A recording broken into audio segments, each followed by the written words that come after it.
What is your why? Do you want dynamic growth? Do you feel stuck?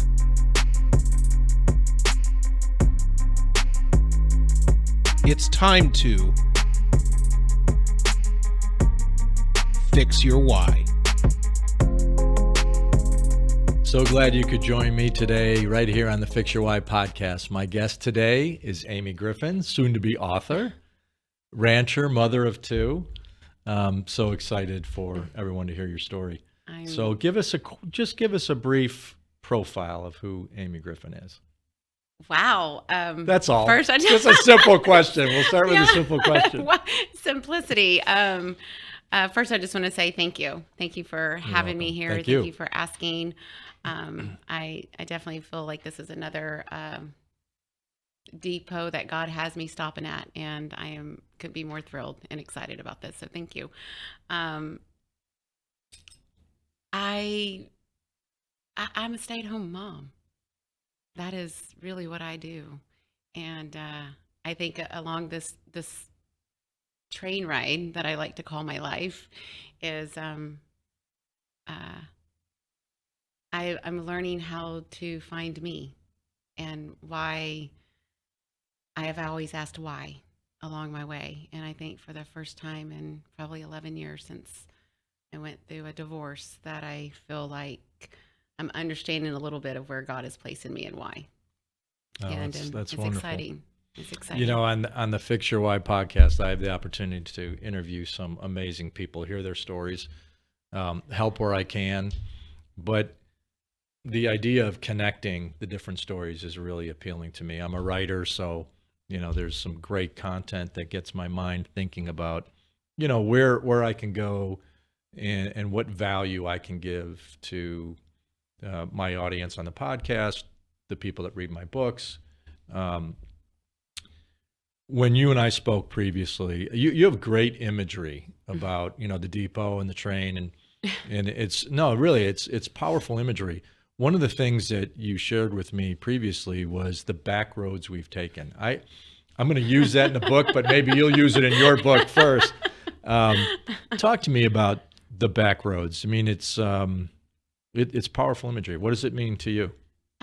I think as a woman today, and as not just a woman, but a mom, and I think it's my children have been my saving grace.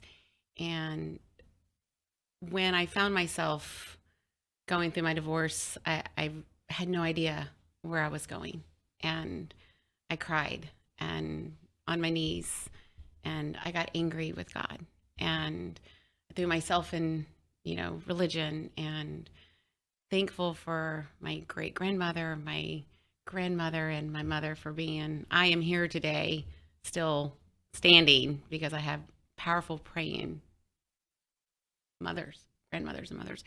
And I guess part of it is also as a young adult that I started embarking into life, that you hear so much advice from, and I always like to say our elders, you know, just even being able to vote that, you know, my foremothers, you know, have given me. So it's like I'm such a, you know, have a stance and have a voice and know that I have a choice as a female. And that's very important to me as well. And taking that same thought that I was a young girl, graduating high school, going off to college, like many of us, it's what's next, right? Family, aunts, uncles, and what are you going to do? And you hear everyone's story and you're just like, that's boring, you know? Yeah, my mom did that. It's like, what's so exciting about that road, you know? And I guess the country girl in me, there's a part of, I did a little stint, I like to say, in Southern California. My high school, started college out there, but I always have my Texas roots, my, you know, country girl. I born and raised out in the country, and that there's back roads. You can take that back road, and the analogy of how I had to sort of kind of see life, and when I reflect back of why I do what I do today, or why I feel the way I feel today, or sometimes it was the young girl in me that went, let's take the back road and see where this goes. And sometimes I didn't listen to those that traveled the road ahead of me, and I took a road, and it was really bumpy, and Well, it's ended up interesting. at a dead end. You just expressed back roads as a willful choice and it being a good thing. Sometimes the back road is the turn you didn't mean to take Right. or regretted taking. And, life is all about perspective. Fixing your why, and even knowing your why is so much about perspective. Maybe it's the perspective of the life, the context of the life that you're living. You say full-time mom, stay-at-home mom, your kids are everything to you. That's the context. And you've made choices in your career to allow you to be the mother that you want to be. Now, as always happens, our kids grow, and now we have to start making some different choices. And you shared with me, you're beginning to think about the new chapters. Do you think the new chapter is a back road, or have the back roads begun to build an image, a future in your mind?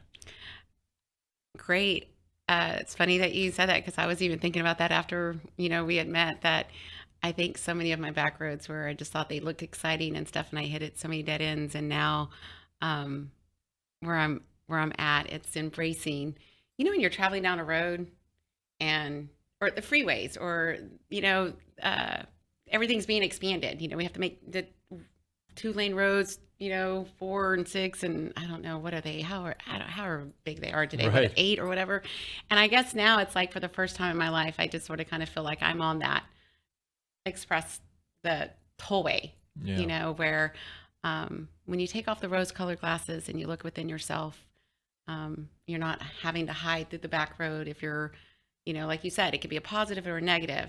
But now I just feel like, there's guardrails and things that God put in my life and in my path, just like on a freeway, that protects me from going over that, bridge that might land me down below where there's no water, or something a little bit more dangerous. So it's along the way and along my train ride, it's paying attention to those guardrails. And I think it's coming back to the open highway. Well, and what I'm hearing in that imagery too is that you're someone who's ready to travel the open highways. Yeah. Like, you're ready to shine. Maybe you were sheltered a little bit on the back roads, and there was a reason for that then, but now you're ready to maybe expand your experience. Does that resonate at all? Exactly. Okay. Exactly. It's feeling comfortable. That it gets scary when you come just a country road and then all of a sudden you're on the freeway. I mean, how many young adults, when they're driving, and then it's scary, or even my elders, they drive slow, and trying to teach our younger generation to be patient with the older generation. Like, it was only 4 lanes when I was growing up. So.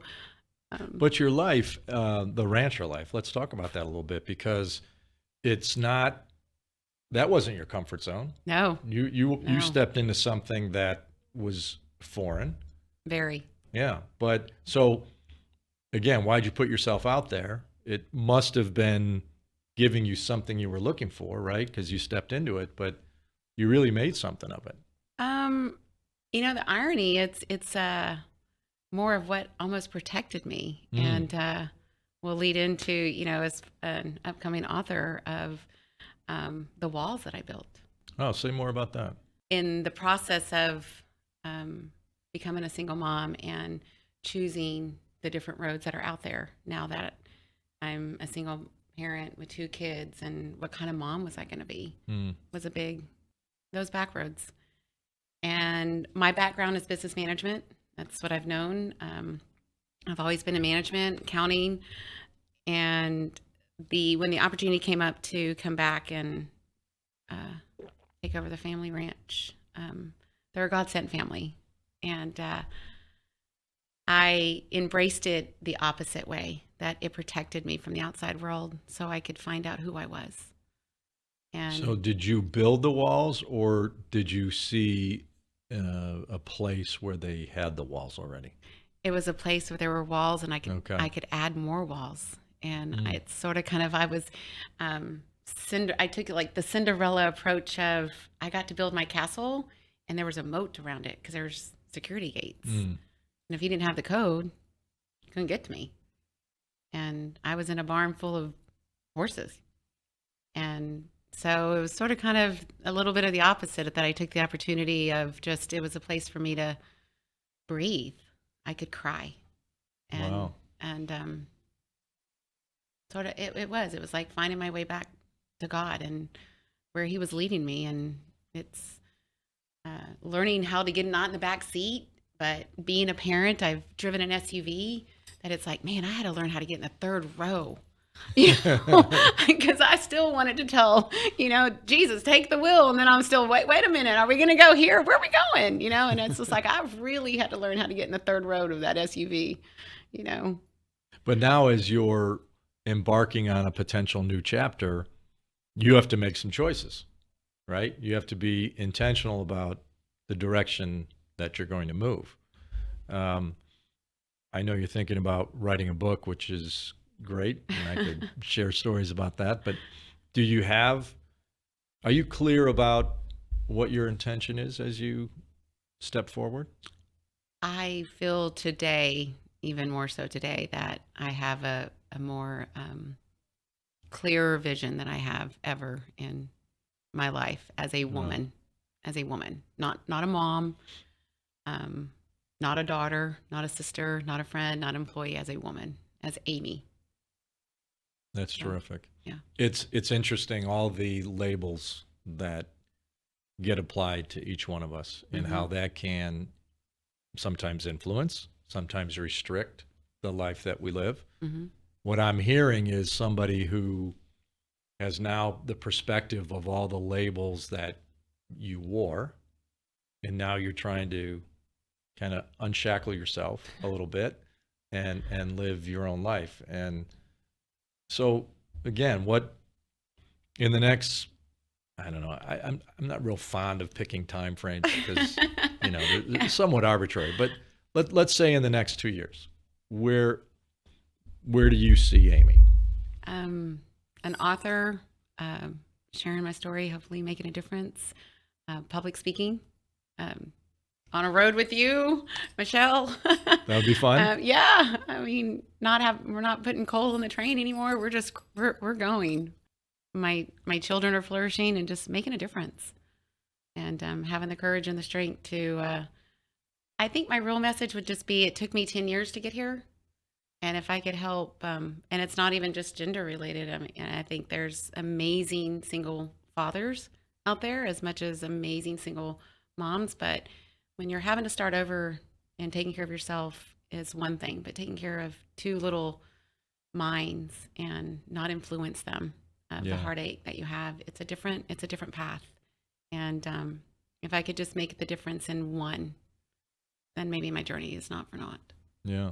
Well, I'm sure your kids would say that you've made a difference in two lives, and you've made a difference in your own life, right? I mean, you talk about the pain of the divorce and how you've let go of that pain. And, it's interesting in life. Sometimes business influences the personal. Sometimes the personal impacts the business. And you have been blessed that you were able to make choices that put food on the table for your two kids, but also created an environment for you to flourish safely, right? So now you're somebody who has done some healing. You've definitely done some growing. Again, I think your imagery is powerful. And so now I love the idea of the message that you're going to send to other people. I think, I talk about this in my book, and, I'm about good people, helping good people realize their dreams. And I say good people not to, put anybody in a corner, but in my life, I'm all about significance, and I want to be partnering and creating with people who are trying to make the world a better place, right? Because I agree. We need that. 100%, 1,000%. So, well, thank you for being a part of this podcast. We've really enjoyed it. Can't wait to hear more about the book, and it would be fun to tour together. I'm looking forward to it. All right, I'm wonderful. Thank you again. Thank you. And thank you for joining the Billy Ryan Fix Your Why podcast. Have a great day.